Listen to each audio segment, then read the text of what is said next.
the game can see the boxing voice. Welcome back, gang, for the first time and hopefully many more to come. Don't forget to subscribe to the YouTube channel and click on the notifications right here, this little bell, so you can get those emails every time we go live. Please go ahead. Hey, welcome everybody to the Terence Crawford Brian McIntyre media conference call.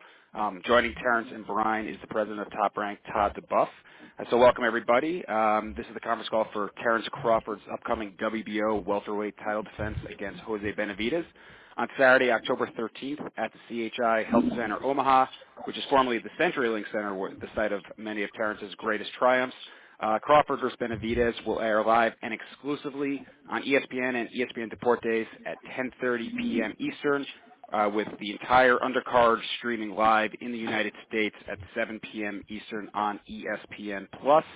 At a special note, the weigh-in on Friday, October 12th, will be televised live and exclusively on ESPN2 at 5:30 p.m. Eastern Time. The entire card weigh-in will be streaming on ESPN Plus at 5 p.m. Eastern as well. Tickets are on sale now. They start at $38 up to $178. Going fast, not too many left. So to kick things off, I want to welcome the president of Top Rank, Todd DeBuff. Thank you, Evan. Hey, guys, it's great to get everybody on the call and obviously to see the return of Terence coming back after in a wonderful domination of Jeff Horn, and also performed very well was Benavidez on that night. So I think everything is really dialed in for a terrific show.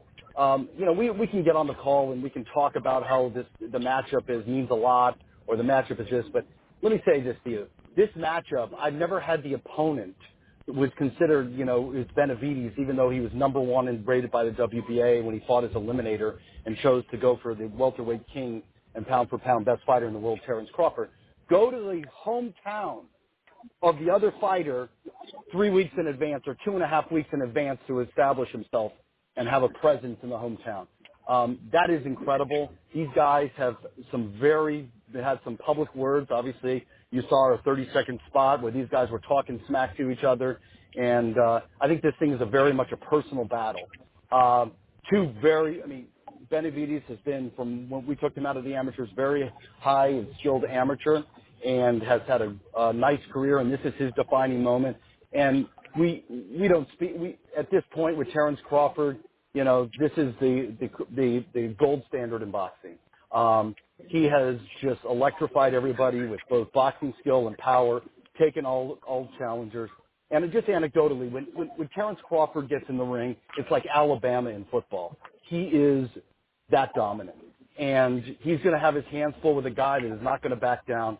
And this is going to be an exciting night and wonderful partnership with ESPN to put this at the broadest level. So at this point, I'd like to open up the questions for the pound-for-pound king, Terence Crawford, and you guys can fire away with some questions. And Terence just got back to Omaha, I think he said this morning. So he's back from his Colorado Springs training camp, and so please open it up. Certainly. And again, ladies and gentlemen, to ask a question, that is *1 on your telephone keypad. We will go first to Dan Bell. Thank you very much, everybody. Hello, Terence and Bud and Brian. Talk to you guys. Terence, my first question for you is, as Todd mentioned, it's a little bit of maybe a grudge match here. I'd like you to just give me your point of view about that confrontation that you guys had in Corpus Christi, I believe it was, where he was on the undercard and, he accused you of ducking him. You got a little heated. Calmer heads prevailed. But can you explain that situation a little bit and what happened? Pretty too much. Nothing. He just came up to me, told me that I was ducking him, and I never wanted to sign the fight. And he got 2 times offered to fight me, and I never signed the contract, and I was scared of him, and he was gonna knock me out. So I told him, I said, man, don't you got to fight? You need to focus on your fight before you be focus on me right now. You need to be focusing on your fight. Then, just a little heated discussion. Did you find it a little bit unusual that a fighter like Benavidez, who, as Todd said, good fighter, was a tremendous amateur, but has not had any kind of serious fight in terms of a name opponent as a professional so far, would go up to a guy like yourself who's had high-profile fights and accuse you of ducking him when he hadn't done anything yet to even, be honest, be mentioning your same paragraph? Well, that's come with the territory when you got people that, once your spot, they want to get the opportunity and the chance to prove their worthiness to make a name for themselves. So, that's how I took it. He's trying to piggyback off of my name to make himself bigger. So then what was it that made you decide to give him the opportunity? Oh, why not? Why not? Talk is cheap. We're in the same division, same promoters. It's an interesting fight. He's always saying that I'm fighting smaller guys, so it's the chance to see, what he made of. Anything special that you've seen him? He did have a very good first-round knockout on your last undercard when you fought Jeff Horn and beat him in June. Come on now. We all know who he fought. We got to discuss. No, I'm just asking. Not just about that fight, just in general. Well, what about it? I had a spectacular knockout too. No, I was asking if you see any particular special qualities about Benavidez, not just about his fight with Rojas, but just in any fight of his you may have seen over the years.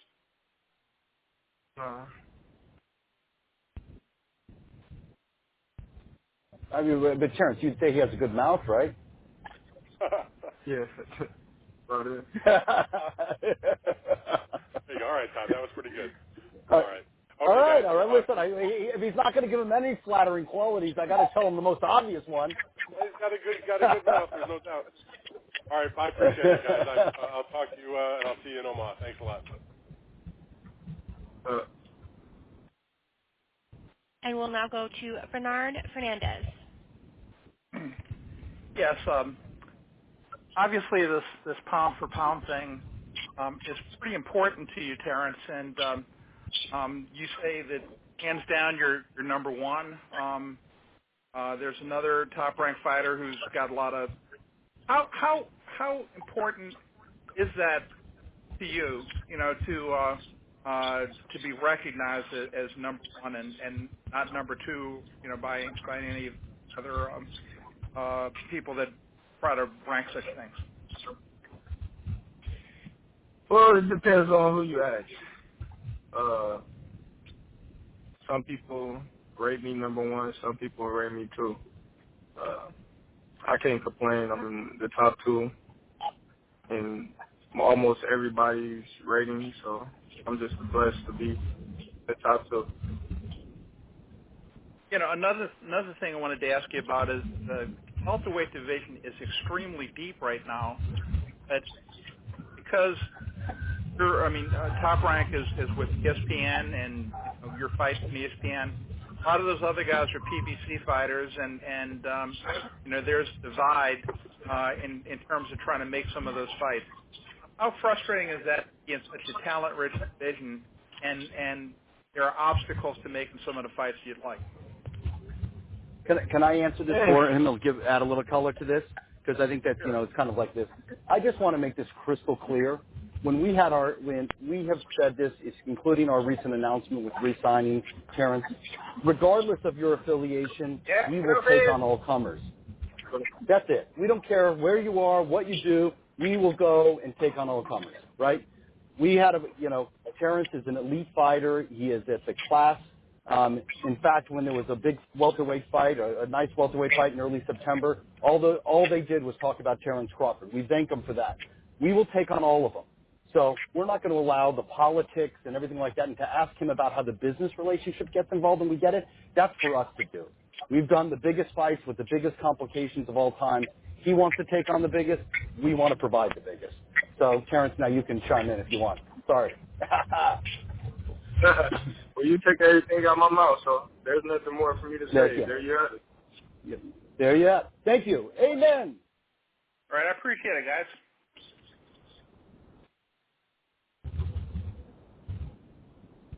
We will now go to Carlos Torro for our next question. Thanks for having me, guys. And Terence, after having a taste of fighting at welterweight, how do you feel physically coming out of that Jeff Horn fight compared to when you fought at 135 and 140 pounds? Oh, I feel stronger. I feel like my body is growing into the weight division. This is only my second fight at the welterweight division, so I feel like I got a little more growing to do. But as far as strength-wise and how I feel great, and I feel strong.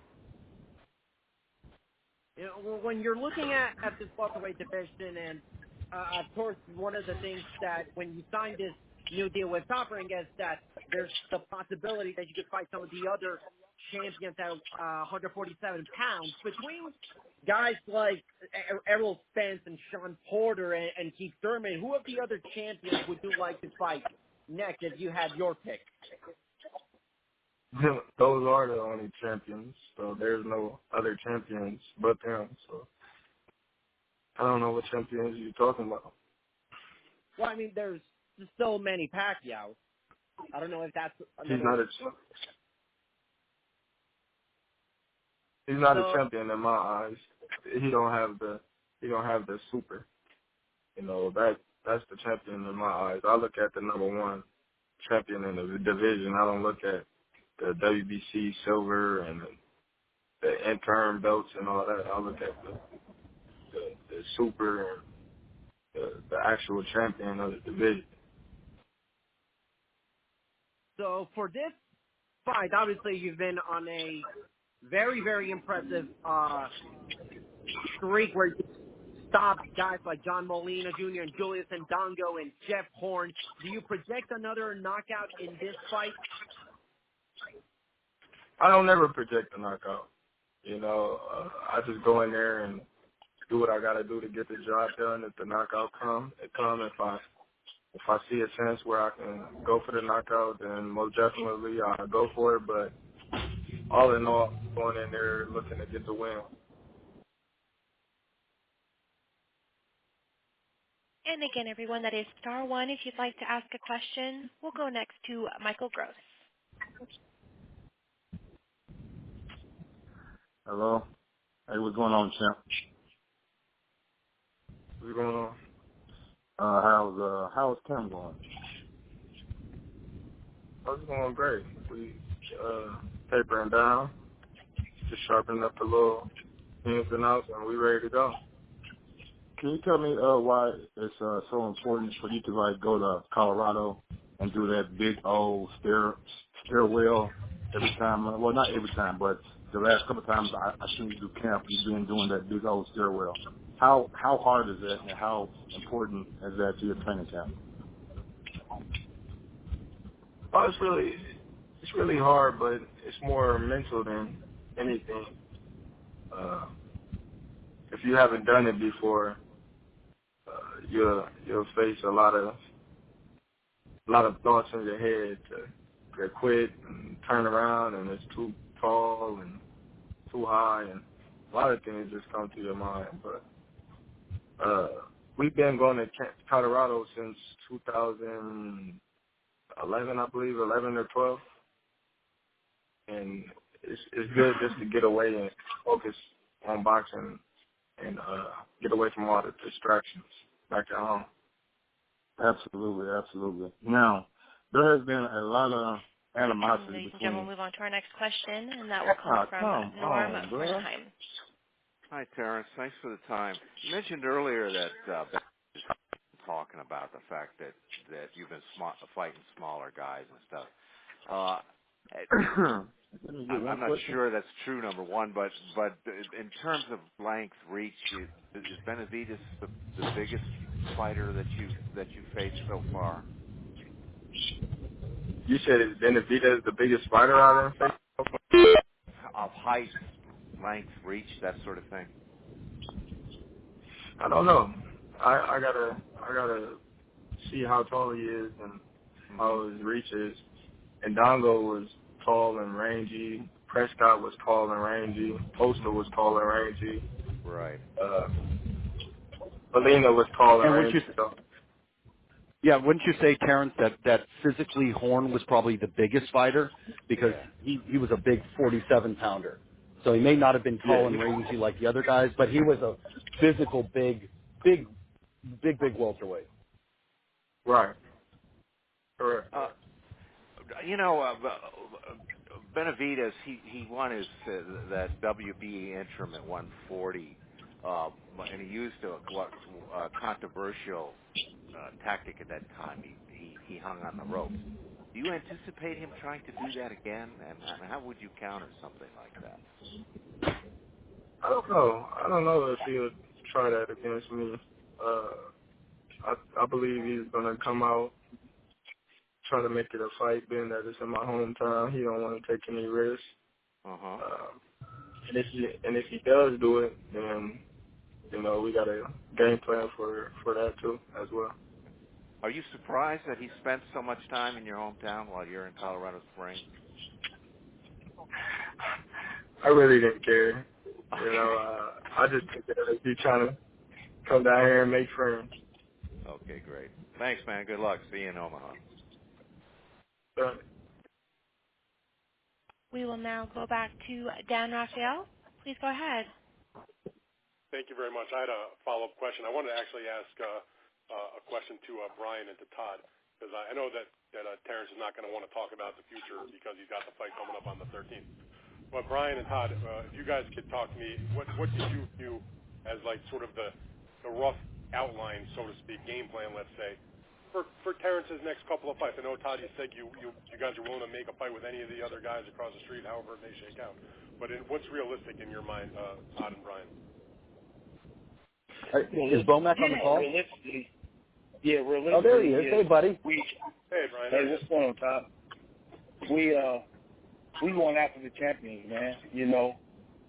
There's no reason to be fighting a number 6 dude or a number 7 dude. Terence wants the best fighters out there at 147, so, I'm glad Todd on his phone. This call because we'll put the heat on him. He wants to make the fights happen. He can go to ESPN and make those fights happen. Terence wants the fights to happen. Let's go. It's only fights that's out there is the other champion. And Brian, I'll let Todd get to that in a quick second, but because of the complications of you are not going to want to leave ESPN to go to Showtime and or Fox, they're not going to want to leave their home base to come to ESPN, and so therefore it would seem as though those races would have to be done in conjunction with each other as a pay-per-view. So if you had your choice in guiding Terence as a manager, as a trainer, who would you like to match him up with? The big name that you think would be the best and biggest fight to get Crawford, sort of the major fight that I know he wants very much. Right now, the biggest name in the welterweight division for Terence is Errol Spence. So what we'll do is, and I'm glad Todd on this call, they just put the pressure on him. ESPN is the leader in sports. They want to be the leader in boxing. If they want to be the leader in boxing, they're gonna go out and make those fights happen. And so that's what Terence wants. They want Terence to be part of They want Terence to be the number 1 fighter in the world. So they do their job, we do our job, Todd do his job, and then the whole job is going to be done. And I mean, look, Spence would be a great fight. I think every boxing fan would love to see it. But what do you think is an actual realistic goal for the immediate future beyond the Benavidez caliber fight? Dan, let me interrupt Bomac for a second here. I think we're asking everybody to look into a crystal ball, right, and project out what somebody else's needs are and what somebody else wants to do. We've established what we want to do, all right? We're not going to come up to a press conference and, I don't want to get this conference. This conference call is about Terence Crawford. I'm not going to divert it like they did about they were giving us all the attention. We're going to go after all those guys. We're not allowing anything, no politics, no nothing to get in the way. They want to do it. We want to do it. Let's just get it done. We'll figure out a solution. And okay, would you agree I then think that it would be pay-per-view then because of the network situations? I'm not gonna make a judgment today right now on a phone call without having a conversation with everybody involved, including them on the one side and up. We are open to We are open to anything. We are open to anything to make those big fights happen for Terence and Bomac, right? That's what we're open to. We are not going to be siloed into a formulaic way of doing things. We are open to everything. All right. Sounds good. I look forward to seeing what the big one is after this one. Thanks a lot, guys. We will now take a question from Athenian Adams. Thank you guys for having me on. I really appreciate it. Terence, as you've gotten a little older in the game, has your training regimen changed in any particular way leading up to fights like Goldman and big fights like this on ESPN? I didn't hear that question. Was that for me? It was for Terence. All right, go ahead. What did you say? Was my training regimen what? How has your training regimen changed over the years as you've become more experienced in boxing? It's got harder. Seems as if every camp is harder than the previous camp before.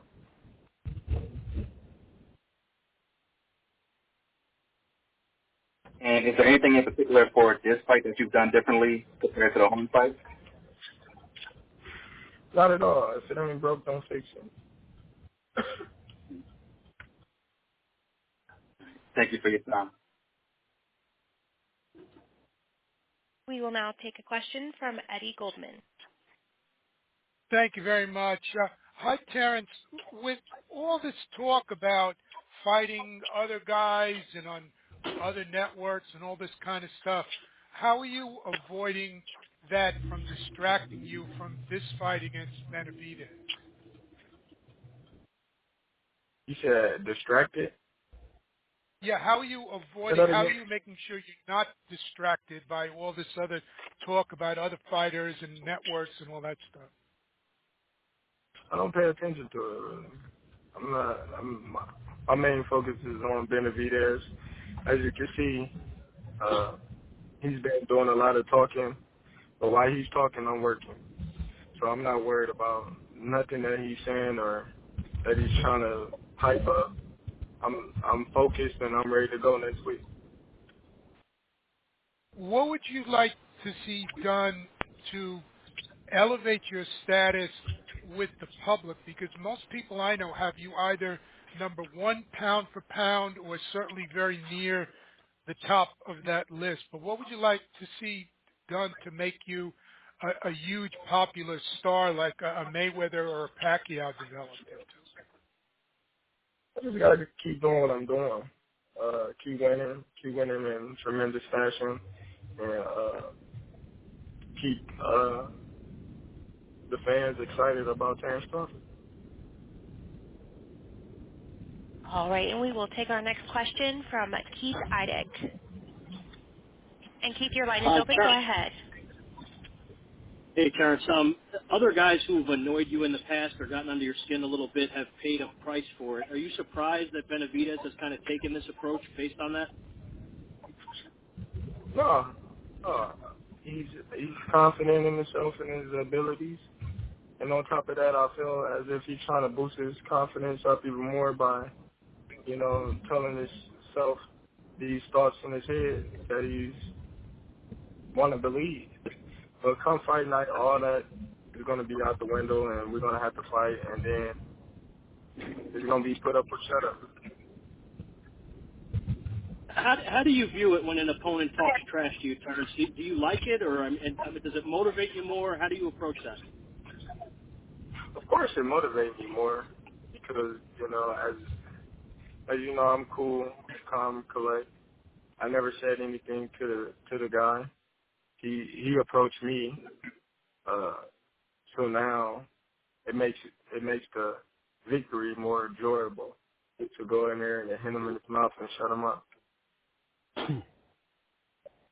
Terence, in the past, I know you've said that, you want to fight all over the world. You fought in Vegas and the Garden and everything. You want to fight all over. But how much do you appreciate what you've built in Omaha, where the people have turned out for all of your fights? I appreciate it a lot. Omaha has given me tremendous support since my amateur days. It's actually a blessing to have your own city show a big turnout the way that they do for me, to make it seem as if I only fight in Omaha. That's how big the turnouts be. Everybody thinks that all I ever do is fight in Omaha because of the turnout. So that shows a lot right there. Could Todd and Brian speak on that too, of what Terence is, of all of you guys have built together here for Terence in Omaha? It's tremendous. It's tremendous, man. It's like fight when an opponent comes fight here in Omaha. You got to fight against the crowd too, because the crowd is so pro Crawford, pro Terence Crawford, and that's the good thing I like about fighting in Omaha, because it's an extra push for Terence. It's an extra push for the coaches. It's just an extra push for even the promoters to put on a good show, because it's going to be a show out this world, and people enjoy it, and they want to come back. They want to see Terence Crawford. They want to see the next Terence Crawford. So I'm excited. I'm excited what Top Rank and Terence has done for the city, and I just say let's keep doing it. Yeah, and one of the things I would say to Bomac and to Terence is, this is it's a really credit to all the work that they do too. They are really, they are really focused on creating his brand and not depriving his fan base. And we started that from the beginning together. And I'm going to say this about Terence. A lot of fighters can talk about their hometowns, but he's got a home state. I mean, we went to Lincoln and we kicked ass there too. So, it's not necessarily Omaha. He is an icon for the state and a wonderful representative for all of Nebraska in the Midwest. And he's fastly becoming a major global star. And to take the energy that he creates and the connection to all of his fans at his home and transmit that throughout the world just perpetuates it even further. But it's a really credit to Bomac and his team and Terence for being that persistent and helpful in creating their brand there. Thank you, guys.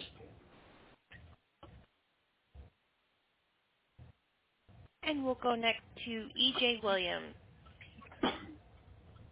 How y'all doing? This is EJ from 3kingsboxing.com. I want to thank Top Rank for the invite.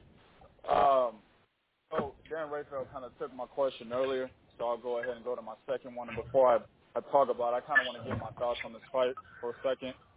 Jose Benavidez, he's a good fighter. He's got over 120 amateur fights with single-digit losses. He's amassed a 27-0 record. But being realistic, I believe Terence Crawford, man, you're the smartest fighter in boxing with the absence of Floyd Mayweather and the absence of Andre Ward. I believe your IQ is unmatched in boxing. And I also believe that guys like Felix Diaz and Victor Posto at the time when you fought them were better fighters than Jose Benavidez. So I expect you to walk right through this guy. The fact that you're able to get in the ring and you read your opponent in real time and you're able to create a game plan in real time and it works, plus you're a switch hitter, I don't see Jose Benavidez doing too much for you. So now to my question, looking at the 147-pound division, PBC's got us a lot. I mean, they got fighters from Miguel Cruz and David Grayton all the way up to Keith Thurman and Errol Spence, right? So you're a 3-division champion. Let's say you've done what you need to do at welterweight. It's kind of difficult to get those fights made. Do you see yourself moving up possibly to 154 and taking the title there? Oh, not at all right now. I'm currently at 147, and it's the division that I'm campaigning in. I just moved up, and I'm still growing into this division, so I'm not even thinking about moving up to another division. And we'll move on to our next question, and that will come from Tony Boone. Hey, Terence. Hey, Brian. I just wanted to ask you guys about your new deal for Top Rank. What do you think it does for Terence, both personally and professionally, to have this all locked up and you kind of know that this is what you're going to have going forward, maybe even till the end of his career? Well, I mean, I can speak that we have a wonderful partnership with Bomac and Terence, and I think this is just another chapter to our progress to collectively, and we have a wonderful platform for him to show how dynamic he is. He probably, when you watch him as a fighter, you talk about if he's going to finish somebody. I talk about he's probably one of the best finishers I've seen in the last 10 years. When he gets somebody hurt, there is no chance. And we really enjoy the partnership. And this is just another chapter to our book, and it's just going to keep getting bigger and bigger. And I got to commend, appreciate Terence and Bomac and trust and loyalty with all of us. And this is just the beginning, like I said. Terence O'Brien, do you have any thoughts on it?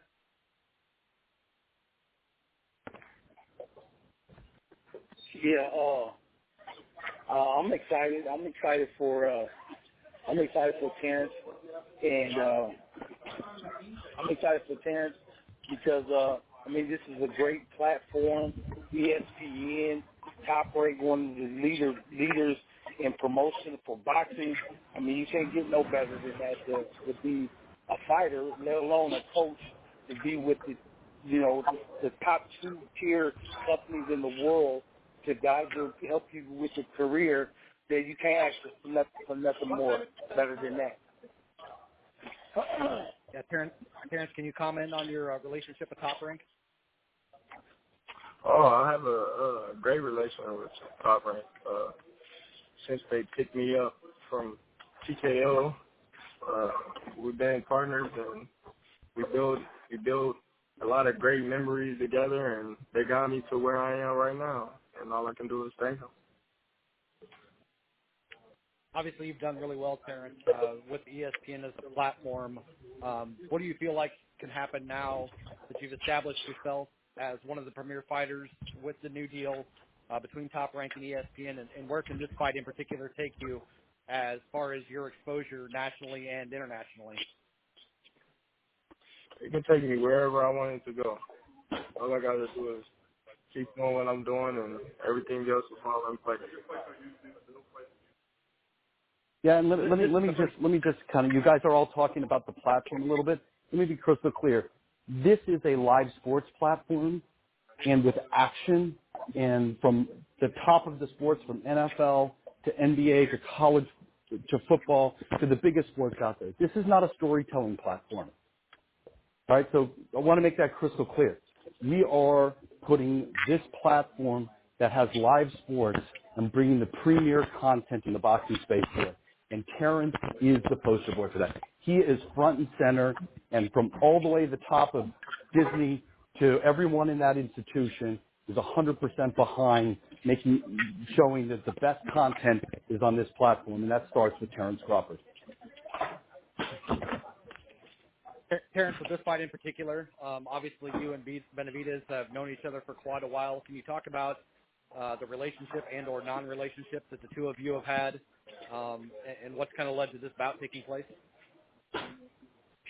I really too much don't know the guy, but he's from Top Rank, and we don't have no history but arguing with each other, so we're gonna get it in come next week. I guess I was more referring to the fact that, in his mind, he's been chomping for this fight for the last few years, even when both of you were at 140. In your mind, I guess, how did this kind of now take place that you're at 147 after, I guess, it seemingly being brought up for at least a couple of years, at least from his team? Like I said, talk is cheap. Come next week, all the talking, all the answers that everybody wanna ask about be fighting and will be answered. I really too much don't have nothing to say about the guy. Come fight night, you know, I hope he's ready. That's it.